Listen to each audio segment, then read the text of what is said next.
Shalom. Salam sejahtera dalam kasih Tuhan kita Yesus Kristus.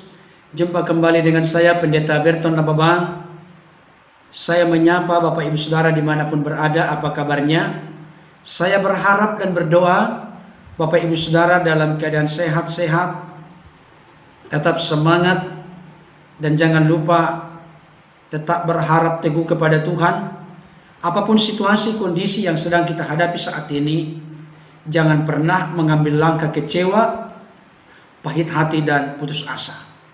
Mari kita tetap berpengharapan kepada Tuhan, karena setiap orang yang berharap kepada Tuhan tidak pernah dikecewakan dan dipermalukan. Amin, saudaraku. Baik, berhubung karena kita sudah masuk ke dalam bulan Desember, bulan terakhir di tahun 2020 ini, sudah masuk kepada momen Natal atau suasana Natal. Maka saya secara pribadi Pendeta Berton Nababang bersama dengan keluarga mengucapkan selamat menyambut Natal untuk kita semua. Oleh karena suasana bulan Desember adalah suasana Natal, maka saya akan melanjutkan membawakan kebenaran firman Tuhan. Apa makna Natal yang sebenarnya bagi kita? Saudaraku, untuk memahami secara utuh dan lengkap tentang topik ulasan dan bahasan kita ini, saya berharap dan mendorong untuk berkenan menyaksikan dan mendengarkan bagian yang pertama. Saya tidak akan ulang lagi, hanya saya akan menyebutkan garis besarnya, dan kita sudah akan masuk ke dalam bagian yang kedua. Untuk mendasari kebenaran firman Tuhan ini, kembali saya bacakan dari Matius pasal 1 ayat 21 sampai 23. Demikian bunyinya. Ia akan melahirkan anak laki-laki, dan engkau akan menamakan dia Yesus, karena dialah yang akan menyelamatkan umatnya dari dosa mereka. Hal itu terjadi supaya genaplah yang difirmankan Tuhan oleh Nabi. Sesungguhnya anak darah itu akan mengandung dan melahirkan seorang anak laki-laki, dan mereka akan menamakan dia Immanuel, yang berarti Allah menyertai kita. Bapak Ibu Saudara dikasihi Tuhan, makna Natal yang sebenarnya di bagian pertama yang sudah saya bahas, Yesus lahir untuk menjadi juru selamat atau penyelamat bagi kita. Yesus lahir untuk menyelamatkan hidup kita dari dosa, kematian yang kekal, dan dari jeratan kuasa iblis. Dan kita sudah masuk kepada bagian yang kedua, makna Natal yang sebenarnya.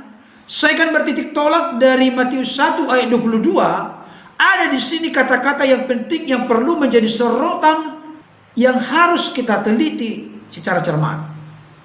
Dikatakan demikian, hal itu terjadi supaya genaplah yang difirmankan Tuhan oleh Nabi. Saya ulangi sekali lagi. Kelahiran Kristus, kelahiran Yesus menebus atau menyelamatkan umatnya manusia dari dosa. Siapapun yang percaya kepadanya, menerimanya sebagai Tuhan dan Juru Selamat, mereka diselamatkan. Ternyata kedatangan dan kelahiran Kristus ini jelas di sini secara eksplisit dikatakan Yesus lahir sebagai penggenapan firman Tuhan. Yesus lahir, firman Tuhan digenapi. Ini menjadi hal yang sangat penting. Saudaraku yang dikasihi oleh Tuhan, penggenapan firman Tuhan yang disampaikan oleh Nabi itu tertulis di dalam Yesaya pasal 7 ayat yang ke-14. Saya bacakan untuk kita. Sebab itu Tuhan sendirilah yang akan memberikan kepadamu suatu pertanda.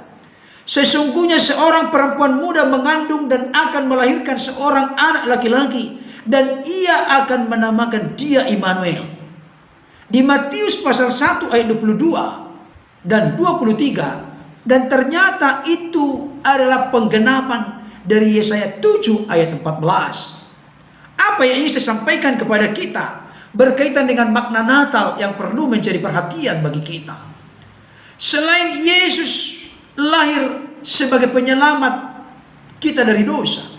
Saya ulangi sekali lagi, maka makna Natal yang sebenarnya yang kedua, yang tidak boleh kita remehkan dan harus kita perhatikan, dan betul-betul kita hayati, kita implementasikan, kita terapkan, kita aplikasikan dalam hidup kita.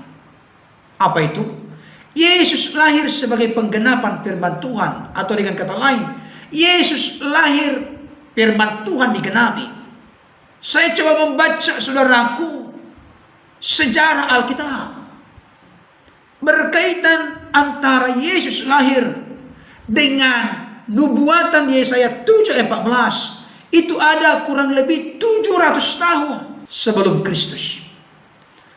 Hal ini menunjukkan kepada Bapak Ibu Saudara, kepada kita semua, bahwa janji Tuhan atau firman Tuhan, ya dan amin. Artinya firman Tuhan itu digenapi. Maka hal ini menunjukkan kepada kita bahwa firman Tuhan itu dapat diandalkan, dapat dipercaya. Janji Tuhan itu janji yang benar-benar membawa keteduhan kepada kita, karena Tuhan berjanji tidak mungkin ingkar janji. Kalau di dunia ini sekalipun orang berjanji di perjanjian lingkar jati, tapi dia juga melanggar janji. Manusia yang satu bisa kecewa oleh karena manusia lain. Manusia lain bisa boleh kecewa oleh karena manusia yang satu. Oleh karena apa, saudaraku? Oleh karena melanggar janji. Oleh karena tidak menggenapi janji. Hal ini menjadi sorotan penting bagi kita. Allah setia terhadap janjinya. Maka aplikasi penerapannya untuk kita, sehingga perayaan Natal itu bisa bermanfaat sebagai bentuk introspeksi evaluasi bagi hidup kita. Allah kita setia kepada janjinya. Firman Allah dapat diandalkan dan dipercaya. Bagaimana dengan saudara dan saya? Bagaimana dengan kita dalam momen perayaan Natal kali ini, di tahun 2020 ini? Coba kita merenung sejenak. Mulai dari kita masuk dari Januari, Februari, Maret, April, Mei, Juni, Juli, Agustus, September, Oktober, November, sampai sudah menginjakkan kaki di penghujung bulan di tahun ini. Apakah saudara dan saya pernah menjanjikan sesuatu kepada seseorang? Atau menjanjikan sesuatu kepada Tuhan? Kalau kita menjanjikan sesuatu kepada seseorang atau menjanjikan sesuatu kepada Tuhan, sudahkah kita menggenapinya? Sudahkah kita menepatinya? Atau jangan-jangan kita hanya hari-hari omong kosong, tong kosong nyari bunyinya. Kita banyak mengumbar janji, tapi kita tidak menepati janji. Saya kasih tahu, menurut kita Amsal, janji itu adalah hutang. Kalau seseorang telah berjanji untuk membantu orang lain, mempedulikan, memperhatikan orang lain, maka orang itu wajib hukumnya harus menggenapi, menepati janjinya kepada orang tersebut. Jangan sampai kita lalai abai dengan janji. Kalau saudara dan saya diberikan Tuhan kesempatan merayakan Natal tahun ini, apakah secara tatap muka langsung atau live streaming, mari kita introspeksi diri, saudaraku. Oh Tuhan, saya pernah berjanji kepada suamiku, kepada istriku, kepada anakku, kepada hamba Tuhan, atau hamba Tuhan kepada jemaat, kepada pendeta, kepada gereja, kepada pekerjaan Tuhan. Coba kita merenung sejenak, introspeksi diri. Jangan kalau hak kita dari Tuhan ingat terus, tapi kewajiban kita, janji kita lupakan. Jangan pandang sebelah mata janji kita kepada Tuhan, janji kita kepada sesama. Karena Tuhan yang memberikan janji, Tuhan yang menggenapi janji. Tidak ada satupun yang gugur daripada janji Tuhan. Janji Tuhan pasti menjadi kenyataan. Bagaimana dengan janji saudara dan saya? Itulah yang ditegaskan dalam firman Tuhan berkata, firman yang keluar dari mulutku tidak akan pernah kembali dengan sia-sia. Dia pasti mengerjakan sesuatu yang dahsyat dan luar biasa dalam kehidupan manusia di tengah-tengah dunia ini, dalam kehidupan saudara dan saya. Betapa besar cinta kasih, kemurahan, kebaikan Tuhan. Dia berjanji dan dia juga yang menepatinya secara sempurna. Bapak Ibu Saudara, saya teringat dengan satu ilustrasi. Seorang bapak yang sudah terkenal di kampung halamannya sebagai pribadi yang kikir, pelit. Bapak saudara tahu bahasa Inggrisnya? Si holy mangging. Itu dari bahasa Batak Toba. Si holy mangging. Hidup hanya untuk diri sendiri, hidup egois. Tidak mau tahu, tidak mau peduli dengan orang lain. Saudara, satu ketika bapak yang satu ini lari-lari pagi. Dia lari pagi dari rumahnya sampai kepada kebun kelapanya, saudaraku. Ya, sampai kepada kebunnya lah. Perkebunan miliknya, dan di sana ada pohon kelapa cukup banyak. Oleh karena jarak antara rumahnya dengan perkebunannya ini cukup jauh, dia lupa membawa minum. Akhirnya si bapak ini pun haus. Ketika dia sudah haus, aduh, saya sudah haus, sudah lelah, sudah keringatan karena olahraga, bapak saudara. Ya, olahraga pagi itu penting supaya kita sehat. Bapak ibu saudara, saking rasa hausnya, dia pun menoleh ke atas. Aduh, kalaulah ada seseorang yang mau memanjat pohon kelapa ini, sehingga saya bisa meminum kuahnya yang enak dan segar. Saudara, akhirnya dia tidak kehabisan akal. Memang banyak orang juga yang lalu lalang di sekitar perkebunannya ini, tapi hatinya tertutup karena tiba-tiba dia berpikir, aduh, kalau nanti saya minta tolong kepada seseorang, maka saya harus kasih upah kepada dia sebagai balasan dari jerih payahnya untuk memanjat pohon ini dan memetik buah pohon kelapa yang masih muda. Aduh, kalau begini adanya, saya nggak mau menyuruh orang. Kan dia tadi pelit, kikir, pedit, si holy mangging. Akhirnya bapak saudara, apa yang dia lakukan? Dia menutup hatinya untuk meminta tolong kepada orang lain karena tidak mau berbagi. Dia pun oleh karena rasa hausnya nekat untuk memanjat. Dan ternyata sepanjang hidupnya dia belum pernah memanjat. Akhirnya dia naik. Kurang lebih ini pohon kelapa ada 20 meter. Dia naik. Ini belum pernah dia pengalaman memanjat. Tapi saking sudah hausnya, dahaganya, dia pun beranikan diri untuk memanjat. Saudara, setelah sudah mulai beranjak naik, sudah separuh, dia lihat ke bawah. Kepalanya sudah mulai besar. Karena takut maksudnya. Tapi oleh karena rasa hausnya, dia pun memaksakan diri. Sambil tutup mata, dia naik. Setelah sudah dia sampai di atas, dia petiklah kelapa ini. Dia pilih kelapa muda. Setelah dia pilih kelapa muda, dia putar. Ya, setelah itu kelapanya jatuh. Nah, setelah kelapa jatuh, ternyata kelapa itu kena kepada sesuatu yang keras. Akhirnya kelapa itu pecah. Ketika dia sudah mendengarkan bahwa kelapa itu pecah dari ketinggian yang sekitar 20 meter, maka kepalanya pun kembali membesar. Bukan kepalanya yang besar, rasa takutnya semakin membesar. Dan bukan hanya itu, di pagi hari itu juga angin juga berhembus sepoi sehingga menggoyang pohon kelapa itu. Ketakutan pun makin membesar. Ketakutannya pun makin menjadi-jadi. Oleh karena ketakutannya menjadi-jadi, maka langsung dia ingat Tuhan. Ketika dia ingat Tuhan, dia berkata begini, Tuhan, tolong selamatkan aku, jaga lindungi pelihara aku, jangan sampai jatuh dari pohon kelapa ini. Kalau aku sampai selamat ke bawah, aku berjanji akan mempersembahkan seekor kerbau untuk gereja. Saudara, dia yakin oleh karena dia sudah berjanji kepada Tuhan, maka dia pun mulai turun. Kan tadinya tingginya kan 20 meter. Setelah dia turun sekitar 5 meter, dia kembali menoleh ke bawah. Ternyata masih cukup tinggi. Tapi sudah mulai muncul sedikit keberanian kepadanya.